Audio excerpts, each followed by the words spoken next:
Hello guys, and welcome back to another video in the environmental law series.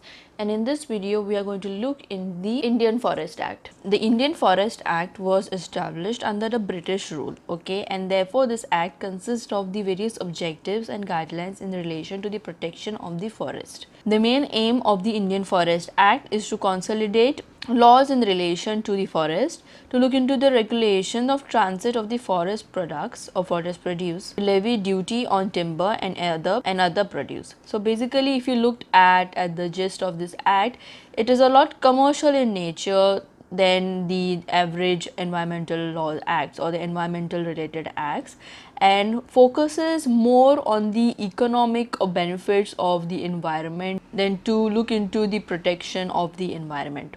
Okay, now moving on, the act consists of 13 chapters, okay, and also with 86 sections. Now moving on to the definition, the act broadly never discusses the importance or never discusses the definition of forest, so it's open to interpretation. The Indian Forest Act classifies forest into three types, that is the reserve forest, protected forest and the village forest.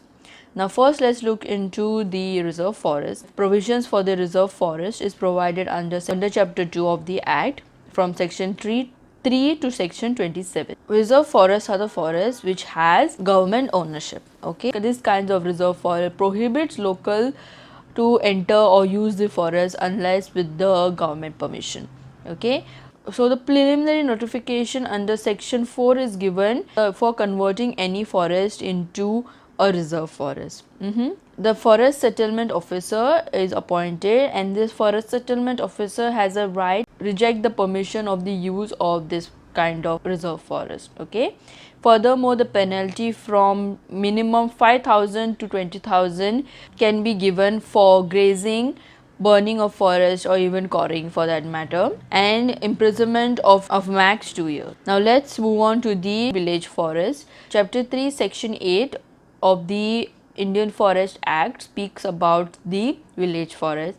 Now when a reserve forest is given to the local for their use, it is called as the village forest. So basically the ownership of this forest is with that of the government. That's how it's a reserve forest. But the fact that the permission is given to the local authorities or the local people to use the forest, okay, it becomes a village forest. Now finally, let's move on to the protected forest. The provision for the protected forest is given under chapter 4 section 29 of the Indian Forest Act. Okay, so protected forests are any land that can be declared to be protected except the reserve forest and only on land which has the proprietary right. So a government can declare any forest as protected forest, okay, except for the reserve forest. Okay, specific tree in the protected forest can also be protected, may be protected for added economic benefits. Example for this is timber. Okay, there are other forests also which have been explained under chapter 4, under chapter 5. These are the non-government forest or private forest. Okay, these are the forests which are owned by the people themselves. Okay, privately owned by the people. Okay, though the government here also could interfere and prohibit clearing of such forests. Next, let's look into the procedure for settlements of right. The first step here is that the party, okay, who is asking for the settlement rights need to justify that the forest is either reserved or protected. Okay, next, the forest settlement officer considers the claims made by the local inhabitant, okay, and regarding such a land, usage of such a land, and later make decision whether it is accepted, relocated, or whether the local can discontinue the practices. Okay, and finally the forest settlement officer also has a right to call people for examination, which can be done for verifying of the facts or even the evidences. Now there are many drawbacks which have been noticed in the Indian Forest Act. The firstly being that there is no certain definition of forest. When there is any act, it's important that the main definitions are covered under the definition chapter of the act. Okay, if the main definition or the main subject matter, okay, of the act itself is not defined, it becomes very open to interpretation and it can go wrong very soon. Therefore, if when a forest itself is not defined under the act, even a field can be called as a forest for that matter.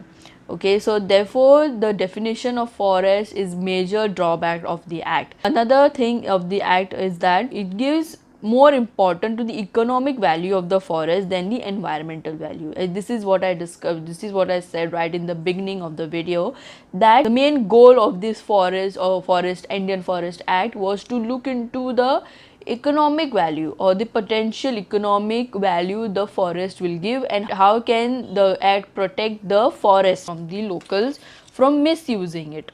And there are many loopholes under the act. For example, the other definitions for flora, fauna are not even bothered. That's all for today's video, guys. In today's video we learn about the Indian Forest Act. I'll see you all in the next video. Bye.